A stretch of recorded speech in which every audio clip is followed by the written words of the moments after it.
Chapter 17. My spirit is broken, my days are extinct, the graveyard is ready for me. Surely there are mockers about me, and my eye dwells on their provocation. Lay down a pledge for me with you. Who is there who will put up security for me? Since you have closed their hearts to understanding, therefore you will not let them triumph. He who informs against his friends to get a share of their property, the eyes of his children will fail. He has made me a byword of the peoples, and I am one before whom men spit. My eye has grown dim from vexation, and all my members are like a shadow. The upright are appalled at this, and the innocent stirs himself up against the godless. Yet the righteous holds to his way, and he who has clean hands grows stronger and stronger. But you, come on again, all of you, and I shall not find a wise man among you. My days are past, my plans are broken off, the desires of my heart. They make night into day. The light, they say, is near to the darkness.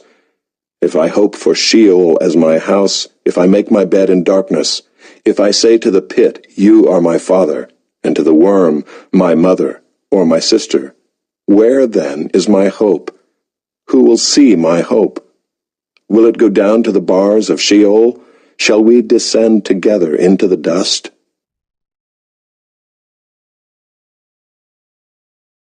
Chapter 18.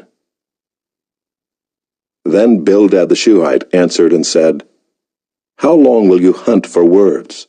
Consider, and then we will speak. Why are we counted as cattle? Why are we stupid in your sight?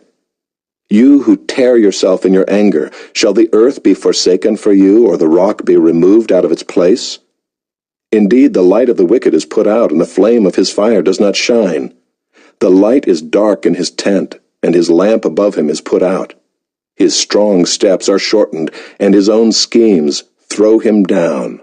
For he is cast into a net by his own feet, and he walks on its mesh.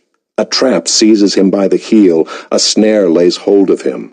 A rope is hidden for him in the ground, a trap for him in the path. Terrors frighten him on every side and chase him at his heels. His strength is famished, and calamity is ready for his stumbling. It consumes the parts of his skin, the firstborn of death consumes his limbs. He is torn from the tent in which he trusted, and is brought to the king of terrors. In his tent dwells that which is none of his. Sulfur is scattered over his habitation. His roots dry up beneath, and his branches wither above. His memory perishes from the earth, and he has no name in the street. He is thrust from light into darkness, and driven out of the world.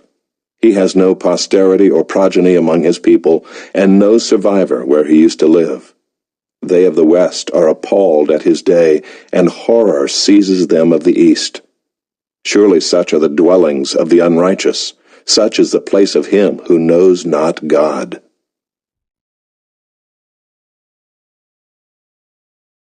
Chapter 19.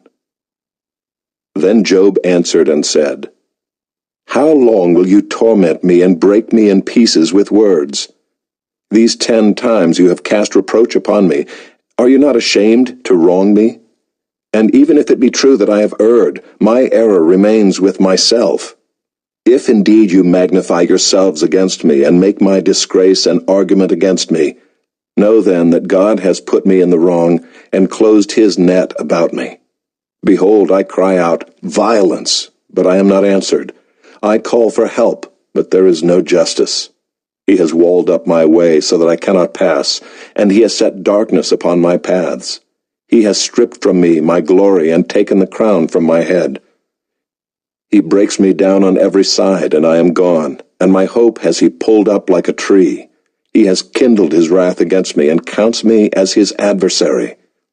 His troops come on together. They have cast up their siege ramp against me, and encamp around my tent. He has put my brothers far from me, and those who knew me are wholly estranged from me. My relatives have failed me. My close friends have forgotten me. The guests in my house and my maidservants count me as a stranger. I have become a foreigner in their eyes. I call to my servant, but he gives me no answer. I must plead with him with my mouth for mercy. My breath is strange to my wife, and I am a stench to the children of my own mother. Even young children despise me. When I arise, they talk against me. All my intimate friends abhor me, and those whom I loved have turned against me. My bones stick to my skin and to my flesh, and I have escaped by the skin of my teeth. Have mercy on me, have mercy on me, O you my friends, for the hand of God has touched me. Why do you, like God, pursue me? Why are you not satisfied with my flesh? Oh, that my words were written. Oh, that they were inscribed in a book. Oh, that with an iron pen and lead they were engraved in the rock forever. For I know that my Redeemer lives, and at the last he will stand upon the earth. And after my skin has been thus destroyed, yet in my flesh I shall see God, whom I shall see for myself, and my eyes shall behold, and not another. My heart faints within me. If you say, how we will pursue him, and the root of the matter is found in him, be afraid of the sword, for wrath brings the punishment of the sword, that you may know there is a judgment. Chapter 20. Then Zophar the Naamathite answered and said, Therefore my thoughts answer me because of my haste within me. I hear censure that insults me, and out of my understanding a spirit answers me. Do you not know this from of old, since man was placed on earth, that the exulting of the wicked is short, and the joy of the godless but for a moment? Though his height mount up to the heavens, and his head reach to the clouds, he will perish forever like his own dung. Those who have seen him will say, Where is he? He will fly away like a dream and not be found. He will be chased away like a vision of the night. The eye that saw him will see him no more, nor will his place any more behold him. His children will seek the favor of the poor, and his hands will give back his wealth. His bones are full of his youthful vigor, but it will lie down with him in the dust. Though evil is sweet in his mouth, though he hides it under his tongue, though he is loath to let it go and holds it in his mouth, yet his food is turned in his stomach. It is the venom of cobras within him. He swallows down riches and vomits them up again. God cast them out of his belly. He will suck the poison of cobras. The tongue of a viper will kill him. He will not look upon the rivers, the streams flowing with honey and curds. He will give back the fruit of his toil and will not swallow it down. From the profit of his trading he will get no enjoyment. For he has crushed and abandoned the poor. He has seized a house that he did not build. Because he knew no contentment in his belly, he will not let anything in which he delights escape him.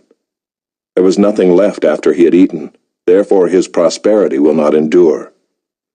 In the fullness of his sufficiency he will be in distress. The hand of everyone in misery will come against him. To fill his belly to the full, God will send his burning anger against him, and rain it upon him into his body. He will flee from an iron weapon. A bronze arrow will strike him through. It is drawn forth and comes out of his body. The glittering point comes out of his gallbladder. Terrors come upon him. Utter darkness is laid up for his treasures. A fire not fanned will devour him. What is left in his tent will be consumed. The heavens will reveal his iniquity, and the earth will rise up against him. The possessions of his house will be carried away, dragged off in the day of God's wrath. This is the wicked man's portion from God, the heritage decreed for him by God.